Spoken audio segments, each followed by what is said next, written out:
Hello friends, Radhe Radhe. आप सबको मेरा प्यार भरा नमस्कार। अब हम भगवत चर्चा में आगे चर्चा करेंगे कि वंशज कैसे हुए। फिर प्रियव्रत जी के वंशज हुए ऋषभ देव जी। ऋषभ देव जी बहुत ही ज्ञानवान थे, भगवान का ज्ञान का अवतार थे। और सुखदेव जी कथा सुना रहे हैं परीक्षित जी को और कह रहे हैं कि उन्होंने बहुत ही ज़्यादा भगवान में तन्मयता दिखाई और वो वन में चले गए और अपना राज्य भार दे गए भरत जी को। उनके वंशज थे भरत जी। वही भरत जी जिनके नाम पर हमारे देश भारत का नाम पड़ा है। और भरत जी जो थे वो बहुत ही ज्ञानी, तपस्वी और बहुत ही एक लायक राजा थे। उन्होंने सोचा कि मैं भी वन में जाके तपचर्या करूंगा और भगवान को प्राप्त करूंगा, और वो वन में चले गए।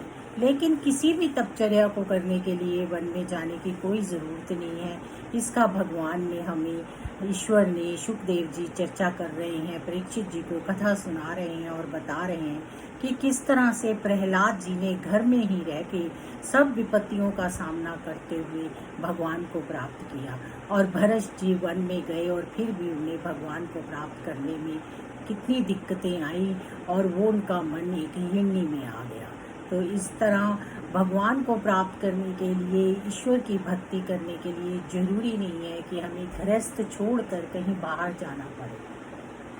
हम घर में ही रहकर भगवान की प्राप्ति कर सकते हैं। बस हमें करना क्या होता है, हमें एक संतुष्टि चाहिए, एक हमें मोह नहीं रखना होता, प्यार सब में रखना होता है। जहाँ मोह आ जाता है वहाँ हमें परेशानी होती है। लेकिन ये काम इतना आसान नहीं है, कहने में बहुत आसान है, करना बहुत मुश्किल है। क्योंकि ग्रस्त तो बहुत विषमताएं आती हैं, कितनी तरह की विषमताएं आती हैं, और उन सब से कैसे पार लगाया जाए, उसके लिए हमें चाहिए कि हम प्रभु का स्मरण करें, सत्संग करें।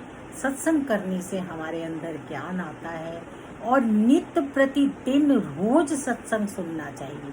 कई बार लोग कहते हैं हमने भागवत सुन ली है, हमने 2 बार सुन ली है। नहीं, भागवत सुनने की नहीं, आचरण करने की चीज़ है, और हम आचरण इतनी जल्दी नहीं कर पाते। नित्य सुनते हैं तब कहीं जाकर हम अपने जीवन में 1-2 चीज़ों को उतार पाते हैं। तो इसलिए सत्संग, भक्ति, निष्काम सेवा, इन सब का हमें चर्चा, सत्संग, ज्ञान नित्य चाहिए होता है। और रोज भगवान के समीप रहकर जब हम आचरण करते हैं, रोज ग्रंथों का जब हम पाठ करते हैं, तभी हमारे जीवन में उसका आचरण आता है और रोज रोज हमें उस पर ध्यान लगाना पड़ता है। वो कहते हैं ना, रस्सी आवत जात ते सिल पर परत न जान, सिल पर परत निशान। तो उसी तरह से होता है कि हर रोज के अभ्यास और हर रोज के ज्ञान से ही, हर रोज के हमारी भगवत चर्चा से, हर रोज के सत्संग से ही हम अपने जीवन को उजागर करते हैं और इस जीवन को हम सुधार सकते हैं।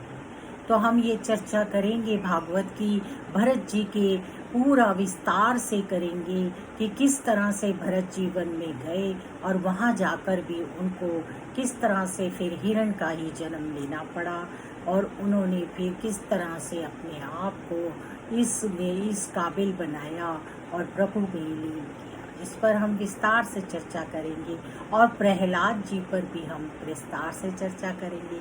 प्रहलाद जी एक बहुत ही भगवान के भक्त हुए, जिन्होंने घर में हजारों कष्ट सहकर भी घर में रह के प्रभु का सुमिरन किया। उनका ऐसा निश्चय था माधव पर, मेरे केशव पर, कि वो एक क्षण के लिए भी कहते थे कि मेरे कृष्ण मेरे साथ हैं, मेरे माधव मेरे साथ हैं, मैं नारायण की भक्ति करता हूँ, मुझे कुछ नहीं हो सकता, मेरा कोई कुछ नहीं कर सकता। इस तरह का हमारा निश्चय होना चाहिए, क्योंकि इस जग में हम अकेले आए हैं और हमें अकेले ही जाना है। हमारे साथ किसी ने भी नहीं जाना, तो हमारे साथ है कौन? हमारे प्रभु, जिनका हमारे अंदर भी अंश है और सबके अंदर अंश है। जिस दिन हमें इस बात का एहसास हो जाता है कि सब में मेरे प्रभु हैं, तो फिर हम सबसे प्यार करते हैं और ना तो किसी के बारे में बुरा सोचते हैं और ना बुरा करते हैं। और यही जीवन का लक्ष्य हमें अपने भगवान को मिलाने में कामयाब कर देता है और प्रभु को हम मिल सकते हैं।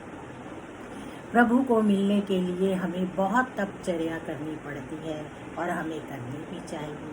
हमारे नित्य नेम रोज़ के ज़रूर होने चाहिए। जिस तरह से आजकल सावन का महीना चल रहा है, तो आप लोग इस महीने का पूरा लाभ उठाइए। कल हरियाली तीज है, आप सबको हरियाली तीज की बहुत बहुत शुभकामनाएं। गौरा और शिव का गठबंधन कीजिए, और क्योंकि कल वेडनेसडे है तो गणपति पर भी दुर्गा चढ़ाइए। राधे राधे, जय श्री कृष्णा।